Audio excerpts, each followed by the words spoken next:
मी विपुल चौधरी पुन्हा एका व्हिडिओच्या माध्यमातून मला एक नवीन मेसेज द्यायचा आहे की मी मागच्या व्हिडिओमध्ये सुद्धा सांगितलं होतं काही भागांमध्ये बऱ्याचशा भागांमध्ये जर विचार करतो तो पाऊस चांगल्या प्रमाणात झालेला आहे आणि आता इथून इकडे अंबिया बहार असो किंवा मृग बहाराचं ज्या शेतकऱ्यांनी नियोजन केलं असेल तो शेतकरी असो, इथून इकडे आता 4 ते 5 दिवसानंतर झाड सध्या तर झाड प्रोसेसमध्ये लागलेलं आहे, परंतु इथून इकडे आता मी आज सुद्धा बऱ्याचशा बागा बघितल्या, पण आज इथून 2-4 दिवसामध्ये झाड कुबीर काढणं सुरू करेल, खोडव्याचं म्हणा किंवा पाट्याचं म्हणा. परंतु यावर्षी झाडांनी ट्रेस न घेतल्याच्या कारणास्तव यावर्षी मृग निघेलच हे चान्सेस खूप कमी आहे. कारण की जूनमध्ये जे टेम्परेचर 7 ते 8 दिवस तापलं 10-12 दिवसांपर्यंत, बस तेवढा झाडांनी घेतलेला तो ट्रेस आहे.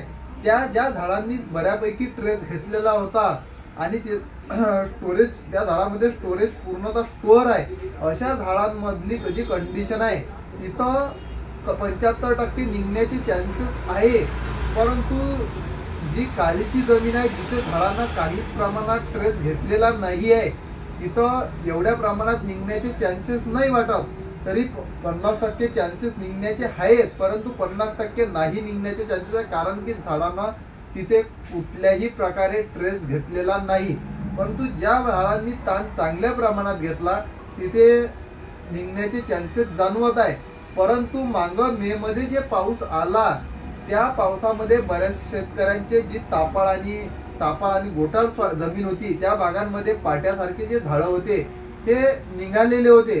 परंतु मी तुम्हाला सांगतो की हे जे 10 ते 12 दिवसाचं टेम्परेचर जूनमध्ये तापलं, यामध्ये त्या बागा कशा खाली आल्या हे माहीत सुद्धा पडलं नाही. त्यामध्ये टिकल्या जर खूप झालं 2-3%, परंतु बऱ्याचशा बागा या खाली आल्या. परंतु आता ज्या ह्या 90वरती म्हणा किंवा याच्या 90वरती फूट होईल, यावर्षी होईलही फूट तर 90वरच होईल, कारण की डायरेक्टली फुटीचे चान्सेस नाही जाणवत. म्हणून असं जर क्लायमेट राहिलं, पाऊसही चांगला झाला, काही भागांमध्ये पोटभर पाऊस झाला, परंतु ह्या वातावरणामध्ये जर हीट राहिली तर फुटीचे चान्सेस सांगता नाही येत. परंतु नाही राहिली तर मुश्किल आहे. मी तुम्हाला सांगतो की फुटीसाठी कुठलंच प्रोडक्ट तयार नाही, फक्त प्रयत्नाच्या आधारावरच आपण शेती करतो. म्हणून त्या पद्धतीनं तुम्ही त्या पद्धती सिच्युएशन तुम्ही पाहून तुम्ही तिथं मृगाचं नियोजन करू शकता, त्यावरती फवारणीचं नियोजन करू शकता. पण मी तुम्हाला सांगतो की झाड प्रोसेसमध्ये लागल्याशिवाय फवारणीचंही नियोजन करू नका. आणि आंबिया उत्पादक शेतकऱ्यांना सांगायचे, ज्या शेतकऱ्यांकडे आंबियाची फसल चांगली आहे, मी तुम्हाला अजूनही सांगतो की आंबियाला चांगल्या प्रमाणात सांभाळून ठेवा, कारण की यावर्षी आंबियाचे रेट खूप चांगले राहतील ही शाश्वती दिसत आहे. कारण की यावर्षी जरी बरेच जण म्हणतात की शेवटी मार्केट आहे, मार्केट बोलतात, परंतु मी तुम्हाला सांगतो की यावर्षी मार्केटची तुलना खूप बिघडलेली आहे. कारण की मार्केटमध्ये तेवढ्या प्रमाणात माल नाही आहे. जो मेन एरिया होता, मेन जो बेल्ट होता संत्र्याचा, तोच खाली आहे. म्हणून यावर्षी संत्र्याला चांगले रेट राहतील. जेवढ्या प्रमाणात संत्रा आंबियाचा असेल तेवढाही चांगल्या प्रमाणात सांभाळून ठेवा. आणि तिथे फवारणीचं जर तुम्हाला नियोजन करायचं असेल तर सध्या फवारणीचं कुठल्याही पद्धतीनं नियोजन करू नका. जर झाड ज्यावेळेस प्रोसेसमध्ये लागेल, ज्यावेळेस झाड 90वर धाव घेतील, त्यावेळेस तिथं तुम्ही फवारणीचं नियोजन करू शकता. तिथं प्रोपिनोफॉस, सायपरोप्लस, थायमोथॉक्झन घेऊ शकता किंवा इमिडा घेऊ शकता. अशा पद्धतीचं कॉम्बिनेशन घ्या. त्यासोबत कॅल्शियम, बोरॉन, मॅग्नेशियम प्लस पोटॅशचं कॉम्बिनेशन येते, या पद्धतीचं कॉम्बिनेशन तिथं तुम्ही वापरा.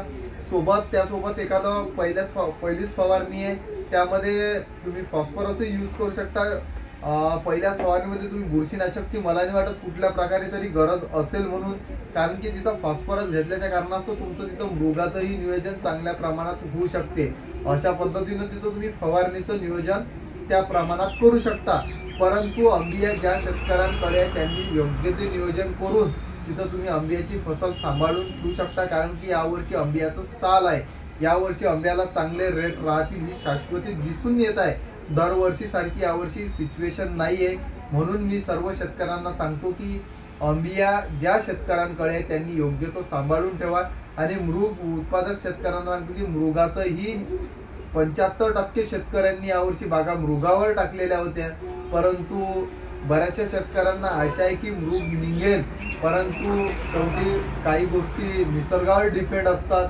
म्हणून मी सांगतो की निसर्गाच्या पुढे शेवटी काहीच नाही, पण निसर्गानं जर साथ दिली तर मृगाच्याही फुट्या होतील अशी आशा दिसत आहे.